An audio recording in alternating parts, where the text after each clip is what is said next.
ताली बजाएंगे और यीशु मसीह के नाम की महिमा।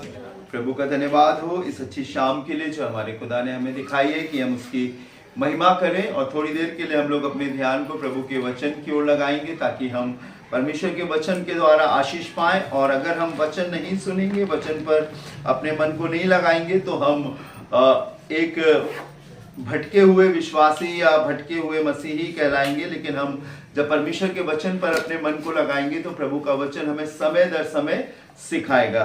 लास्ट संडे हमने एक बात बोली थी और अभी दीदी भी अपनी गवाही में बोल रही थी कि यदि हम अपने आप को जांचते तो दंड ना पाते। पहला कुरिन्थियों उसका 11वां अध्याय और उसके 31वें पद में लिखा हुआ है। पहला कुरिन्थियों 11वां अध्याय उसका 31वां पद। बहुत सारी चीजें हमारे जीवन में ऐसी आती हैं जिन्हें हमको भली भांति समझना है, पहचानना है और जानना है।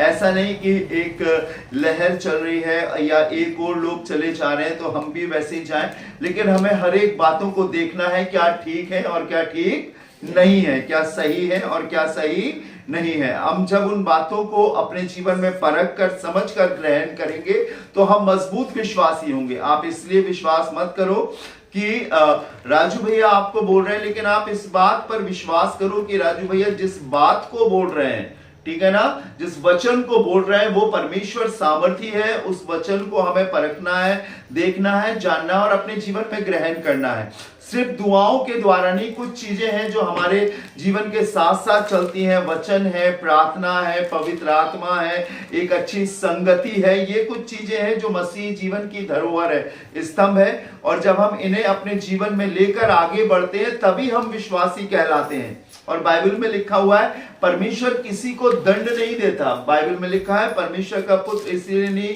प्रकट हुआ कि जगत को दोषी ठहराए या जगत को दंड दे, परंतु इसलिए आप पढ़िएगा बाइबल में, देखिए क्या लिखा है। यूहन्ना रचित सुसमाचार उसका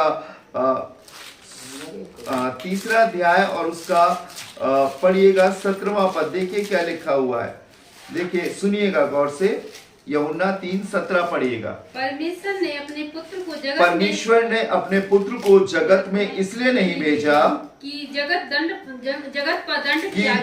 पर दंड की आज्ञा दे, परंतु इसलिए कि जगत उसके द्वारा क्या पाए, उद्धार पाए। परमेश्वर हमें सजा देने के लिए इसलिए नहीं आया कि हमें सजा दे, हमें गुनहगार ठहराए या हमें पापी ठहराए, लेकिन परमेश्वर इसलिए जगत में आए हैं ताकि हमें गुनाह से छुटा सके, हमें निकाल सके, हमें आजाद कर सके। और कोई भी मनुष्य अपने आप को, अपने जीवन को अपने आप नहीं बचा सकता। अगर मनुष्य स्वयं अपने आप अपना उद्धार कर सकता था तो परमेश्वर के आने की जरूरत ही नहीं थी। और शास्त्र बताते हैं, ध्यान दीजिएगा, मेरी तरफ ध्यान दीजिए, फिर बाद में आप लोग बात कीजिए। इधर देखिए, थोड़ी देर के लिए मेरी तरफ देखो। बाइबल में पढ़ना अच्छी बात है, लेकिन थोड़ा सा इधर भी देखना जरूरी है ताकि हम प्रभु के वचन को समझने भी पाए। ठीक है, अपनी अपनी बाइबल, अपनी अपनी डायरी और अपना अपना पेन लेके आए। और कुछ नहीं तो हम लिख सकते, अगर हम नहीं लिख सकते तो हम बाद में पूछ ले, हम आपको बताएंगे कहाँ का क्या क्या लिखा है। पर इस समय सुनने का समय है तो हम पूरा ध्यान किस में लगाएंगे, सुनने में। ठीक है ना, ध्यान दीजिएगा। और अगर हम अपने जीवन में उन सारी बातों को जो घटित हो रही हैं, ठीक है ना, घटित हो रही हैं, अगर हम उन्हें ध्यान से परखते, ध्यान से देखते कि वो कैसी हैं, तो हम दंड नहीं पाते। दंड का कारण परमेश्वर नहीं है। हम लोग कह रहे हैं हमारे संग बुरा हो रहा, हमारे संग भला हो रहा, परमेश्वर जैसा चाह रहा वैसा हो रहा। नहीं, परमेश्वर कभी भी बुरा नहीं करता, याद रखना।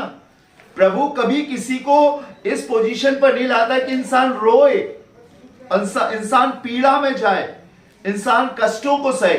अगर यही होता तो प्रभु ने क्यों हमारे लिए कष्टों को सहा। शास्त्र बताते हैं बिना लहू बहाए पापों की क्षमा नहीं है। और कौन हमारे लिए उस कुर्बानी को देगा, बलिदान को देगा?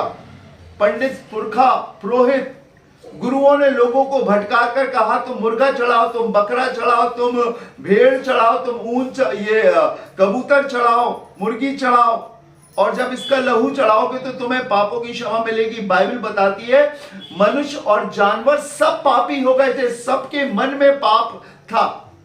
आप एक कुत्ते को पालो जो सड़क के किनारे, एक दिन वो लट के आप ही को क्या करेगा, काट लेगा। उसके अंदर भी क्रूरता, उसके अंदर भी गुस्सा है। आप किसी भी जानवर को पालो, आप तोता पालते हो, देखा बहुत लोग, आप तोते को अगर समय से खाना नहीं दो, उंगली डाल के देखो, आपकी उंगली काट लेगा। ठीक है, सबके मन में पाप। अब हम मनुष्यों को पापों से कौन बचाएगा? कौन निर्दोष है, कौन निष्कलंक है? किसने है जो पाप नहीं किया? वो सिर्फ एक ही है, वो है परमेश्वर। कौन है? सभी बोले कौन है सिद्धार्थ? परमेश्वर है। अब परमेश्वर एक अगम्य ज्योति है, इतनी ज्वलनशील ज्योति है कि हम मनुष्य उसका सामना नहीं कर सकते। जिसने सूरज को बनाया, सूरज की थोड़ी सी गर्मी मेरे और आपके लिए 40-45 डिग्री होता है, तो हम लोग हाँफने लगते हैं, कांपने लगते हैं, पसीना छोड़ देते हैं। परमेश्वर जिसने सूरज को बनाया वो कितना ज्वलनशील और अगम्य होगा। और अगर परमेश्वर अपने उसी रूप में जैसा वो है, ज्योतिर्मय जैसा वो है, सर्व सामर्थी हमारे बीच में आता, तो हम सब भस्म हो जाते। तब परमेश्वर ने एक रूप लिया, मनुष्य रूप। वो एक पूरा मनुष्य था, एक वो पूरा परमेश्वर था, एक वो पूरा पवित्र जन था, एक वो सब कुछ सहने के लिए तैयार था, मेरे और आपके जैसे था, लेकिन वो पवित्र था। कुंवारी मरियम से वो पैदा हुआ। लिखा है उसने कोई पाप नहीं किया। क्या नहीं किया? कोई पाप नहीं किया। वो परमेश्वर था, वो मनुष्यों के बीच में डेरा किया। जैसे मेरे और आपको भूख लगती, उसको भी भूख लगती थी। जैसे मेरे और आपको दर्द होता, उससे भी दर्द होता था। एक पूरा मनुष्य था, लेकिन वो पूरा पवित्र था। बाइबल में लिखा है वो गाली सुनकर गाली नहीं देता था, और धमकी सुनकर किसी को धमकाता नहीं था। वो प्योर था, वो शुद्ध था। और उसने मेरे और आपके जैसे इस दुनिया में एक पवित्र जीवन जी के दिखाया। हमने पाप किया, उसने पाप नहीं किया। हमने क्रोध किया, हमने लालच करी, हमने शादी ब्याह करी, हमने शारीरिक अभिलाषाओं के अनुसार जीवन बिताया, पर उसने नहीं किया। वो एक ब्रह्मचारी था, उसने कोई शादी नहीं करी, क्योंकि वो परमेश्वर था। उसने किसी की हत्या नहीं करी, किसी को मारा नहीं। ठीक है ना? देखिएगा इधर, किसी को मारा नहीं, किसी पर ताड़ना नहीं करी उसने।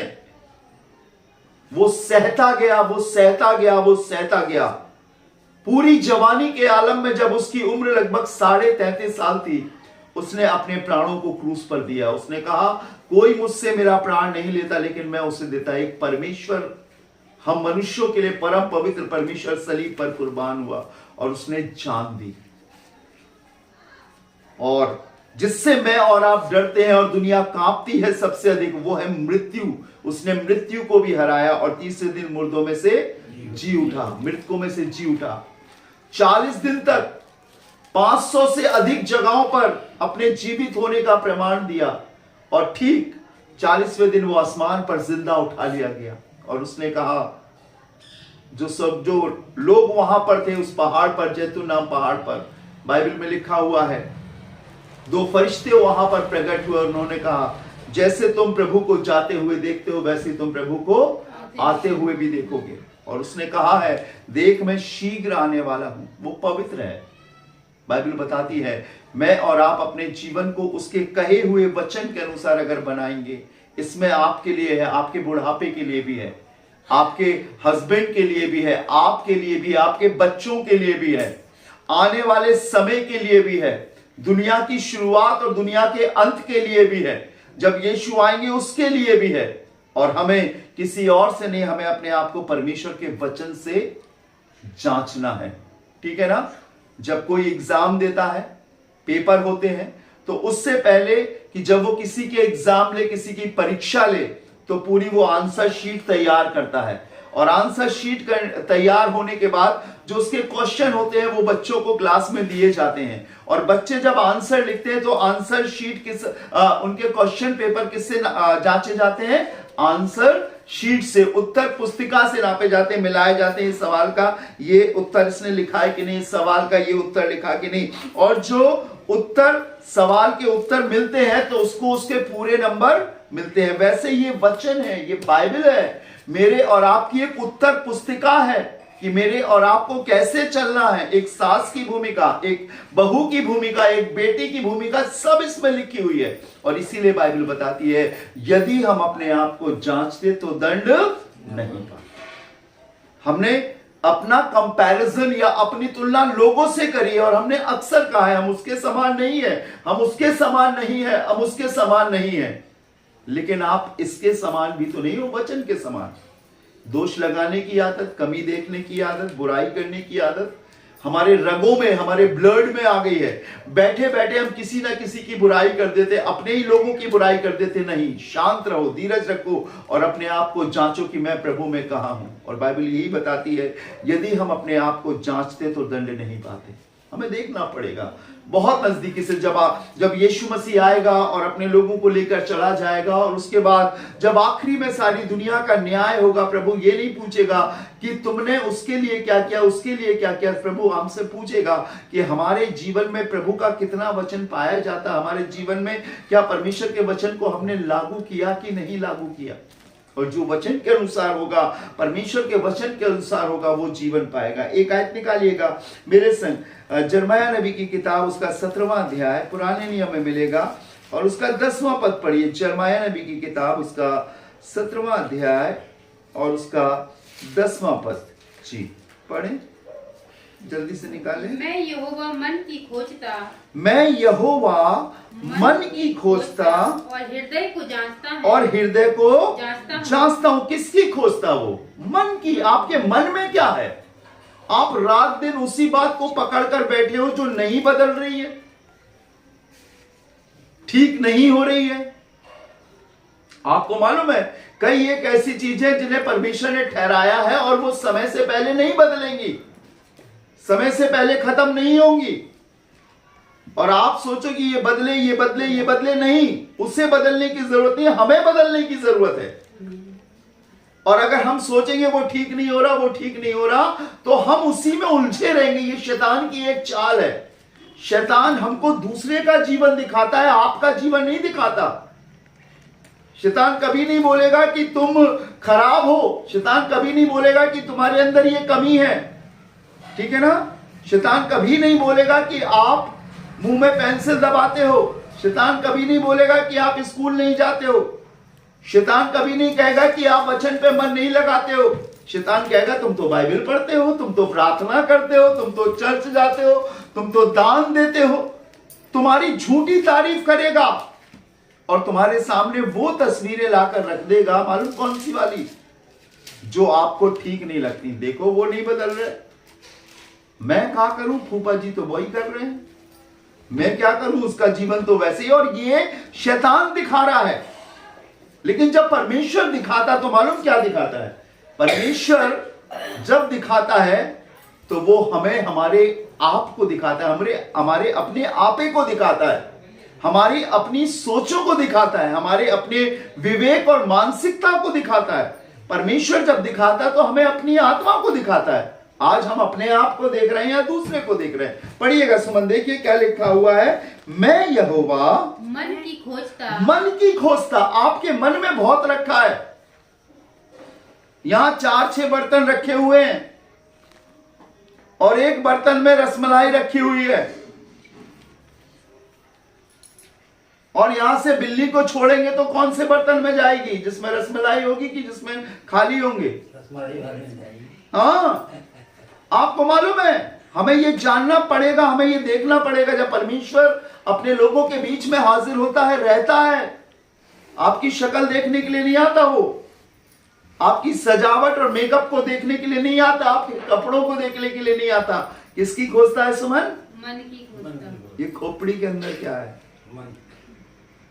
आपने मुंह हाथ धोया है कि नहीं, ब्रश किया है कि नहीं, आज संडे को नहा के आए हो कि नहीं? नहीं, क्योंकि आपका ये शरीर, हमारा ये थोबड़ा, हमारा ये जिस्म, ये सब मिट्टी में मिल जाएगा। लेकिन जो मन से हमारी आत्मा में बातें जा रही ना, वो देखता है। किसकी खोजता है? और हम मन में अगर विलाप करने वाले होंगे, मन में अगर हम शिकायत करने वाले होंगे, मन में सिर्फ दोष लगाने वाले होंगे, बड़े इमोशनल होंगे, थोड़ी थोड़ी बातों में आंसू बहाने वाले होंगे, खुदा हमें प्यार नहीं करेगा। हमें खुदा कब प्यार करेगा? जब हम मन में ठानेंगे, विश्वास करेंगे, प्रभु मैं तेरा बेटा, मैं तेरी बेटी हूं, तेरी आज्ञा से मैं नहीं टलूंगी, आज्ञा से नहीं बदलूंगी, आज्ञा से अपने मन को नहीं हटाऊंगा, मैं मानूंगा तेरी आज्ञा को। और तब प्रभु देखता है ये मन से मेरे लिए तैयार है। हालेलुया। उसे पसंद करता है प्रभु, ढीले ढाले लोगों को नहीं। प्रभु ने हमें आंसू बहाने के लिए नहीं बनाया। हमने आंसू एक बार बहाए जब हम गुनहगार थे और हमने पापों की क्षमा मांगी, जब पवित्र आत्मा का अभिषेक हमें मिला, जब परमेश्वर ने किसी के लिए प्रार्थना का बोझ दिया तो हमने आंसू बहाए, और आज भी बहाते हैं जब हम लोगों के लिए प्रार्थना करते हैं। लेकिन हम उस बात के लिए आंसू नहीं बहाएंगे जहां पर परमेश्वर ने हमसे कहा है कि तू आज्ञा को मान। हमें आज्ञा को मानना, हमें दृढ़ होना, हमें मजबूत होना है। और प्रभु ऐसे ही अटल विश्वासी लोगों को मांगता है। और इसीलिए बाइबल बताती है मैं यहोवा मन की खोजता हूं। हम जांचें अपने मन को, हम देखें अपने मन को।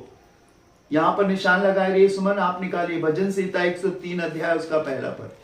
भजन संहिता 103 अध्याय उसका पहला पद, देखिए क्या लिखा हुआ है, पढ़िएगा। जो भी निकाल सकता है आप लोग पढ़। भजन संहिता 103 अध्याय उसका पहला पद पढ़िए। हे मेरे मन, हाँ, यहोवा को धन्य कह। ये कौन कह रहा है? एक बादशाह कह रहा है। और किससे कह रहा है? किससे कह रहा है? अपने मन से कह रहा है, परमेश्वर से नहीं कह रहा है। अपने मन के लिए परमेश्वर से इस दुआ को कर रहा है। और क्या कह रहा है? हे मेरे मन, यहोवा को। दूसरा पद पढ़िए। हे मेरे मन, यहोवा को धन्य कह। फिर से यही बात लिखी हुई है, हे मेरे मन, यहोवा को धन्य कह। हमने सब कुछ जांचा, सारी चीजें परखी, अपने वस्त्र, अपने चेहरा, अपना शरीर, अपना मेकअप, अपना पर्स, अपना मोबाइल, अपने बच्चे, अपना खानदान, अपना बैंक बैलेंस, अपना घर, सब कुछ हमने परखा और देखा। लेकिन हमने अपने मन को नहीं परखा। ये कहां जा रहा है? शरीर तो जा रहा है खुदा के घर, लेकिन मन और कहीं जा रहा है। और ये शैतान का एक बहुत बड़ा चक्रव्यूह है। तू बॉडी लेकर, शरीर लेकर तो खुदा के घर में जा, लेकिन मन मुझे दे दे।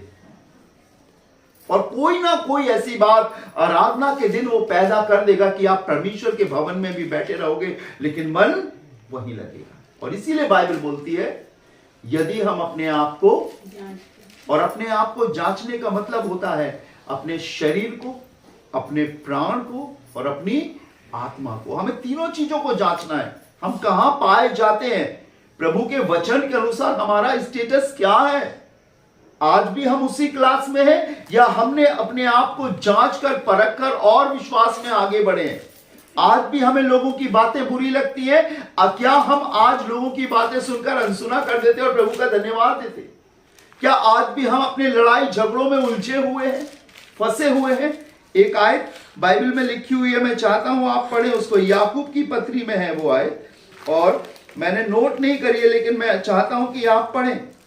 याकूब उसका 4 अध्याय उसका पहला पद पढ़िए। देखिए क्या लिखा हुआ है, निकालो बेटा। याकूब 4 अध्याय, बिटिया मनु उसका भी निकाल दे भैया का। याकूब 4 अध्याय पहला पद पढ़िए। हाँ, तुम में लड़ाइयां और झगड़े कहां से आ गए? कहां से आ गए? बाइबल बताती है तुम में लड़ाई झगड़े कहां से आ गए। अभी यहां आराधना में आने से पहले मेरे पास एक फोन आया, एक औरत के 2 लड़के उसके आदमी ने छोड़ दिया, छोटे छोटे लड़के छोड़ दिया, और महिला थाने में उनको बैठाकर समझाया जा रहा है, उनकी काउंसलिंग की जा रही है, उन्हें बताया जा रहा है कि झगड़ो नहीं, मुकदमा नहीं करो, एक दूसरे पर प्यार से रहो, माफ कर दो। और वो आदमी कह रहा है कि नहीं, अब तुम वकील कर लो, मुझे तो लड़ना है, मुझे तो लड़ना है केस। बाइबल बताती है तुम में लड़ाई और झगड़े कहां से आ गए? आगे पढ़िएगा। क्या उन सुख विलासों से नहीं जो तुम्हारे अंगों में लड़ते और भिड़ते हैं? हम अपनी अभिलाषाओं को पूरा करने के लिए ये मेरा है, ये मेरा है, ये तेरा नहीं है, तेरा नहीं है, ये मेरा है, और हम झगड़ा कर रहे हैं एक दूसरे पर, और जबकि वो चीज हमारे काम की नहीं है। हम ये सोच रहे हैं कि लड़ाई दूसरा कर रहा है, नहीं, लड़ाइयां हमारे अंदर से पैदा हो रही उस अभिलाषाओं से। आई एम राइट, मैं सही हूं। आपको मालूम है यीशु मसीह ने कोई पाप नहीं किया, किसी पर दोष नहीं लगाया। जब वो जाता था सुसमाचार सुनाते हुए तो लोग गालियां देते थे, उसे मारने की प्लानिंग करते थे। बाइबल में लिखा हुआ है, जैसे भेड़ अपने ऊन कतरने वालों के सामने शांत रहती, उसने भी अपना मुंह ना खोला। जिसकी एक आवाज से शैतान भाग जाता था, जिसकी एक आवाज से मुर्दा जी उठता था, जिसकी एक आवाज से आंधी और वर्षा थम जाती थी, क्या वो उन गाली देने वालों के मुंह को बंद नहीं कर सकता था? इलीशा से बड़ा था। एक दिन की बात है, इलीशा भविष्यवक्ता जा रहा था और कुछ लड़के उसका मजाक उड़ा रहे थे क्योंकि वो गंजा था और कह रहे थे, हे टकले, हे टकले, हे चंदवे चढ़ जा। और इलीशा ने परमेश्वर की दुहाई दी और जंगल में से रीछ निकलकर, भालू निकलकर उन लड़कों को खा गए। चेलों ने कहा, देख इलीशा ने ऐसा किया था, तू भी कह दे। तब पर यीशु मसीह ने मालूम क्या कहा? यीशु मसीह ने कहा, हम ऐसी आत्मा के बने हुए नहीं हैं। हम जांचे हम कौन है। हम एक बहुत पवित्र लोग हैं जिन्हें परमेश्वर ने दुनिया से चुना है, अलग रखा है। हमें देखना है कि हमारे अंदर कुछ भी सांसारिकता नहीं आनी चाहिए। हमारे जीवन में अगर कुछ भी पहला हो तो वो कौन हो? यीशु मसीह हो, प्रभु यीशु मसीह हो। और अगर दूसरा कुछ हमारे जीवन में हो तो वो हमारे जीवन की जिम्मेदारियां, जो हमारे काम है, उसे हमें बाखूबी पूरा करना है, पूरी ताकत से करना है, समझदारी से करना है, आलस से नहीं करना है। चाहे वो खिदमत करने का काम हो, अगर हम एक बहू हैं, अगर हम बेटी हैं, अगर हम महिला हैं या पुरुष, और हमारी जिम्मेदारी है प्रभु में हमारे घर की, हमारे परिवार की, तो उसे हमें ईमानदारी से करना है। संसारिक चीजों को नहीं लेना। बाइबल स्पष्ट बताती है, दूसरा पद पढ़िए, तुम लालसा रखते हो और तुम्हें मिलता नहीं, और तुम्हें मिलता नहीं। लिखा है तुम लालसा रखते हो पर तुम्हें मिलता नहीं, इसलिए तुम हत्या और डाह करते हो और कुछ प्राप्त नहीं कर सकते। तो तुम झगड़ते और लड़ते हो। तुम्हें इसलिए नहीं मिलता कि मांगते नहीं। सुन रहे हो, झगड़ा भी कर रहे हैं, लड़ाई भी कर रहे हैं, दोष भी लगा रहे हैं और तमाम प्रकार के कपट से भरे हैं। उसके बाद भी प्रभु से मांग रहे हैं, प्रभु दे दे दे दे दे दे। क्यों देगा प्रभु? कभी नहीं देगा। अगर हम ये दुआ करें कि हमारा पड़ोसी मर जाए, उसका एक्सीडेंट हो जाए, लंगड़ा हो जाए, एक दिन वो हमसे लड़ा था, तो क्या ऐसा होगा? नहीं होगा। हम कहेंगे हमारे प्रभु ने तो सुनी नहीं, वो तो देखो बढ़िया चमचमा रहा है, पहले सरसों का तेल लगाता था, अब नारियल का तेल लगा रहा है। और हम सोचेंगे नहीं, बाइबल में क्या लिखा है? स्पष्ट लिखा है, क्या लिखा हुआ है? तुम झगड़ते और लड़ते हो, तुम्हें इसलिए नहीं मिलता कि तुम मांगते नहीं। तीसरा पद, तुम मांगते हो और पाते नहीं, इसलिए कि बुरी इच्छा से मांगते हो, ताकि अपने भोग विलास में उड़ा दो। हमें जांचना है। परमेश्वर की ओर से हमारे लिए वो सारी चीजें रखी हैं जो हमें एक मसीही जीवन जीने के लिए जरूरी हैं। सब कुछ उसने इस कलाम में रखा है। और जब हम विश्वास करेंगे तो वो सारी चीजें हमें मिलेगी। एक दिन की बात है, एक लड़का बहुत भीग गया, इतना ज्यादा भीग गया, उसकी सारी कॉपी किताब, उसके सारे आंसर शीट सारी भीग गई।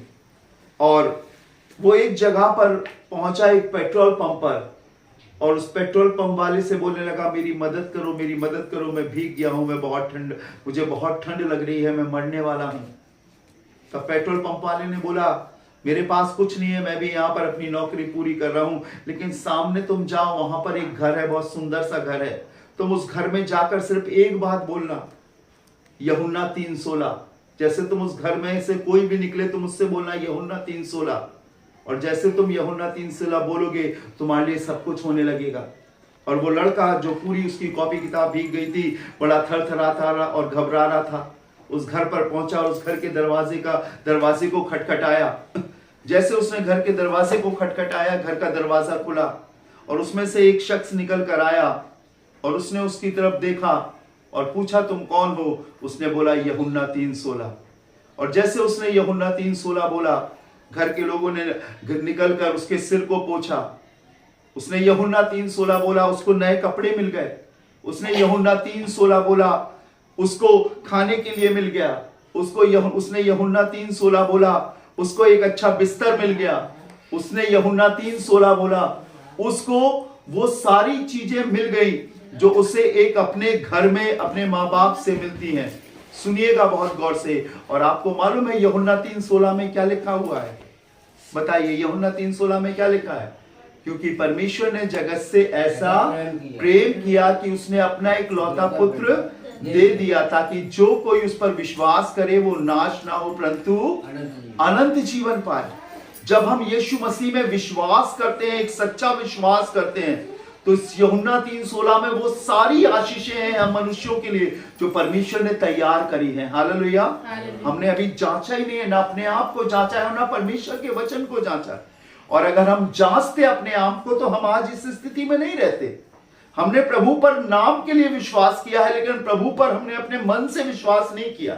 हमने बीमारी के लिए विश्वास किया, हमारी बीमारी चली गई। हमने खांसी के लिए विश्वास किया, हमारी खांसी चली गई।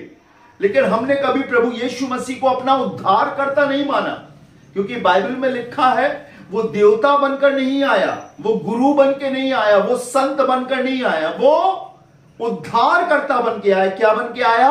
उद्धारकर्ता बन के आया। और उसने ये बोला है कि मैं जीवन हूं, मैं ही मार्ग हूं, मैं ही सत्य हूं। हमने जांचा ही नहीं प्रभु को, हमने जरूरत के हिसाब से प्रभु को ले लिया। हमारा पेट जितना बड़ा हमने उतनी रोटी खा ली, लेकिन हमने ये नहीं जाना प्रभु को कि जिस प्रभु के पीछे हम चल रहे हैं, जिसको हमने अपना जीवन दिया है, वो हमारे लिए क्या कुछ नहीं कर सकता। और इसीलिए बाइबल बताती है अगर हम अपने आप को जांचते तो दंड नहीं पाते। क्या हमारे पास परमेश्वर का वचन होने के बाद भी अगर हम बीमार हैं, अगर आपके पास दवा है और आपने दवा रखी हुई है और आपको मालूम नहीं है उस दवा का इस्तेमाल कैसे करना है, तो दवा उठकर आपके अंदर नहीं जाएगी। याद रखना, दवा उठकर आपके मुंह से आपके अंदर नहीं जाएगी, आपको दवा उठानी पड़ेगी। याद रखें, परमेश्वर कभी जबरदस्ती नहीं करता। परमेश्वर अपने आप से आपके अंदर नहीं आएगा, उसने सब कुछ आपके लिए तैयार कर दिया है।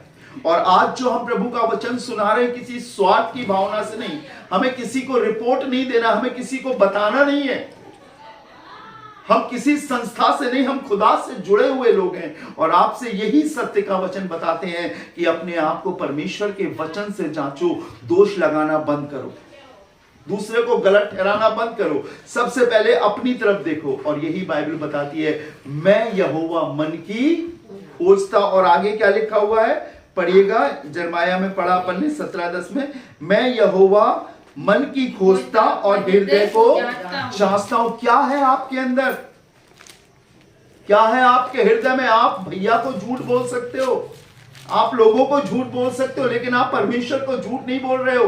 बोल सकते हो आप क्या बोल रहे हो ये बहुत कम मायने रखता, लेकिन क्या आपके दिल में वो परमेश्वर जांचता है? क्या लिखा है, मैं यहोवा मन की खोजता और यहोवा और हृदय को जांचता हूं, ताकि प्रत्येक जन को उसकी चाल चलन के अनुसार अर्थात उसके कामों का फल दूं। उसके कामों का फल दूं। हमें समझना पड़ेगा, हमें जांचना पड़ेगा, हमें देखना पड़ेगा, ताकि हम परमेश्वर के वचन को, परमेश्वर की बातों को अपने जीवन में देख सके। मोबाइल बंद कर दीजिए बेटा, स्विच ऑफ कर दीजिए, ध्यान दीजिए इधर, ताकि हम परमेश्वर के वचन को, परमेश्वर की बातों को अपने जीवन में पहला स्थान दें। Praise the Lord, hallelujah. और ये अपने आप को जांचना हमारे लिए कौन है पहला। मुझे याद है मेरे पिता की मिट्टी घर में रखी थी और मुझे मंगलवार की नई बस्ती में मीटिंग लेनी थी, और मेरे पास 2 मौके थे कि मैं अपने पिता की मिट्टी के पास बैठूं, लोग आ रहे हैं वहां पे सिर नीचे करके बैठूं, या मैं आराधना लेने के लिए जाऊं। सिद्धार्थ ठीक से बैठो। और मैं उसके बाद मीटिंग लेने के लिए चला गया। पूरी आराधना बहुत अच्छी हुई, खुदा ने लोगों को आशीष दी। और आराधना के बाद मैंने बोला कि मेरे पिता की मृत्यु हो गई और कल उनका अंतिम संस्कार है। कुछ लोगों ने बड़ी संतावना से बातें करी, पूछा कैसी हुई। उम्र हो गई थी और उन्हें जाना था दुनिया से और वो चले गए। लेकिन मैं ये बताना चाहता हूं खुदा के लोगों, मेरे और आपको अपने आप को देखना है कि मेरे और आपके जीवन में पहला कौन है। शादी है, ब्याह है, रिश्तेदार है, भाई बहन है, या कौन है? या परमेश्वर का वचन है। बाइबल में लिखा है कि यदि हम अपने आप को जांचते तो दंड नहीं पाते।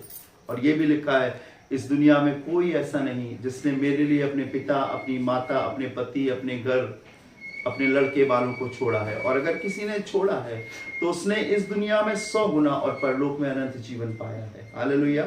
ये परमेश्वर का वचन है। जिस दिन आप अपने जीवन में प्रभु को पहला रखोगे, मैं आपको बताऊं, आप कभी सेकेंडरी नहीं हो सकते, आप कभी दूसरे नहीं हो सकते। प्रभु आपको भी आगे रखेगा। आप कभी मत सोचना कि मेरे पास बहुत संपत्ति है तो प्रभु है, मेरे पास बहुत सारी संसाधन है तो प्रभु है। नहीं, प्रभु के लोगों के पास उतना ही होता है जितना उनके पास जीवन जीने के लिए जरूरी है। प्रभु आपको भिखारी नहीं बनाएगा, प्रभु आपको अधिकारी बनाएगा। आपकी जुबान में ताकत देगा, आपकी बातों में ताकत देगा, आप बोलोगे लोगों को आशीष मिलेगी। लेकिन प्रभु कभी भी आपको धनवान नहीं बनाएगा, क्योंकि बाइबल में लिखा है तुम परमेश्वर और धन दोनों की सेवा नहीं कर सकते। आपको चलाएगा, और जो उम्र आपको उसने दी है आप उसके अंतिम समय तक पहुंचोगे। और जब आप उम्र के अंतिम पड़ाव में पहुंच जाओगे, सुनो बच्चों ध्यान से, जब आप उम्र के उस अंतिम पड़ाव में पहुंच जाओगे तब प्रभु आपको दिखाएगा कि ये मेरा बेटा मेरे पास आ जाए, मेरी बेटी मेरे पास आ जाए। मौत से पहले वो आपको आपके लिए पहले से तैयार की हुई जगह दिखाएगा।